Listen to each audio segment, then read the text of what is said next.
और चलिए शुरुआत करते हैं उत्तर प्रदेश की खबर के साथ। उत्तर प्रदेश के मुख्यमंत्री योगी आदित्यनाथ के मंत्रिमंडल में फेरबदल की संभावना है। बीजेपी प्रदेश अध्यक्ष की तैनाती के बाद फेरबदल के आसार बनने लगे हैं। योगी मंत्रिमंडल में अधिकतम 60 मंत्री हो सकते हैं। अभी 6 पद खाली हैं। कुछ मंत्रियों के बदलाव विभाग के भी होने की संभावना है, जो कि परफॉर्मेंस के आधार पर होगा। सूत्रों के मुताबिक बीजेपी के प्रदेश अध्यक्ष भूपेंद्र चौधरी मंत्रिमंडल में हो सकते हैं, जो कि वर्तमान में विधान परिषद के सदस्य भी हैं। साथ ही जल्द नए चेहरों को भी जगह मिल सकती है।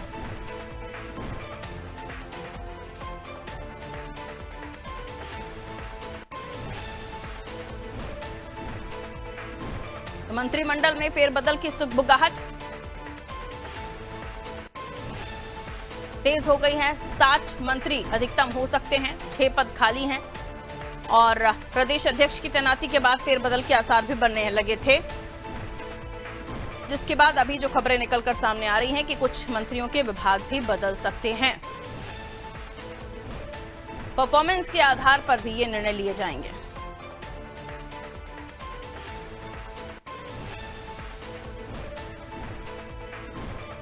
अभिषेक हमारे सहयोगी जुड़े हुए हैं खबर पर जानकारी के लिए। मंत्रिमंडल विस्तार की खबरें सामने आ रही हैं। अभिषेक, आइए रुक करेंगे अभिषेक की तरफ। अभिषेक, मंत्रिमंडल विस्तार की खबरें सामने आ रही हैं। ये कहा जा रहा है कि अधिकतम मंत्री के पद जो है, विभाग जो है वो 60 हैं, 6 खाली हैं और विभाग बदल भी सकते हैं। कुछ मंत्रियों के परफॉर्मेंस के आधार पर ये निर्णय लिया जाएगा। क्या कुछ डिटेल्स? देखिए, ये पहले भी देखा गया है। योगी 1.0 की कैबिनेट में 2 बार कैबिनेट विस्तार हुआ था। एक बार सरकार के अंतिम कार्यकाल का जो आखिरी समय था, तब चुनाव के पहले विस्तार हुआ था और एक बार बीच में विस्तार हुआ था। इस बार भी ऐसी संभावना है। ये संभावना लोकसभा चुनाव से जताई जा रही है। जब परिणाम आए उसके बाद ये कहा गया कि प्रदेश अध्यक्ष भूपेंद्र चौधरी संगठन से सीधे सरकार में जा रहे हैं, लेकिन तब ये प्रक्रिया रुक गई थी। अब बीजेपी के राष्ट्रीय अध्यक्ष का चुनाव है, तो यूपी में प्रदेश अध्यक्ष का भी चुनाव होना है और ये माना जा रहा है कि केशव प्रसाद मौर्य डिप्टी सीएम के पद से इस्तीफा देकर यूपी बीजेपी के प्रदेश अध्यक्ष की भूमिका में होंगे। तो ऐसे में एक डिप्टी सीएम का पद खाली होगा, जहां पर किसी दलित चेहरे को संभावना है कि डिप्टी सीएम बनाया जाएगा।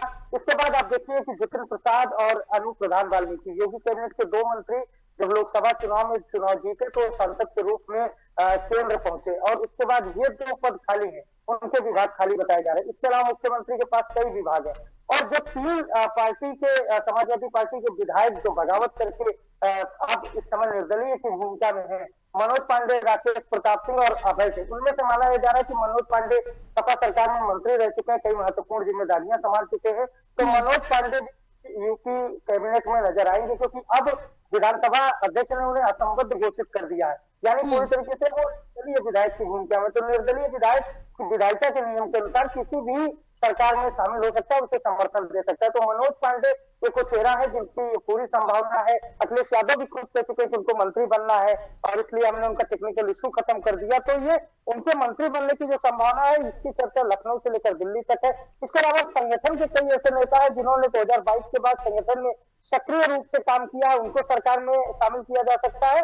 और सरकार के ऐसे मंत्री हैं जो फिसड्डी साबित हो रहे हैं, जिनको पूरा बैकअप सरकार ने दिया, प्रभारी बनाया है जनपदों का, लेकिन उनका प्रदर्शन शून्य के बराबर है और वो उस असर में नहीं है जिस असर के लिए उनको कैबिनेट में लाया गया था।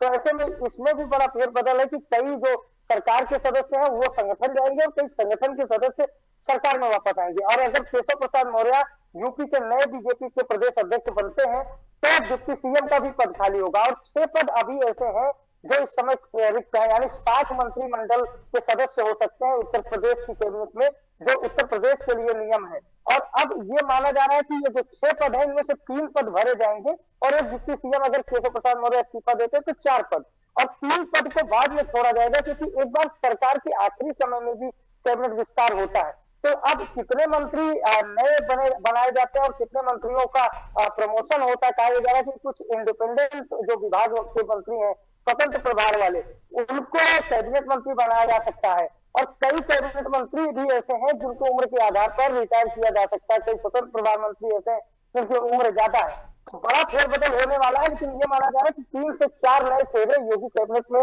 नजर आएंगे और प्रदेश अध्यक्ष और राष्ट्रीय अध्यक्ष के चुनाव के बाद यूपी में कैबिनेट विस्तार होगा। और आज मुख्यमंत्री योगी आदित्यनाथ दिल्ली में है, वो सबसे पहले जेपी नड्डा से मिलेंगे, पीएम मोदी से मिलेंगे, गृह मंत्री अमित शाह से मिलेंगे। तो जाहिर है संगठन और सरकार की जो ये एक कार्यशैली है उसको लेकर चर्चा होगी, और संगठन और सरकार में क्या फेरबदल होना है इसको लेकर भी सीएम की चर्चा गृह मंत्री ठीक है। और प्रधानमंत्री के साथ राष्ट्रीय अध्यक्ष होगी।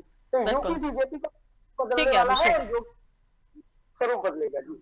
ठीक, बहुत शुक्रिया जानकारी के लिए।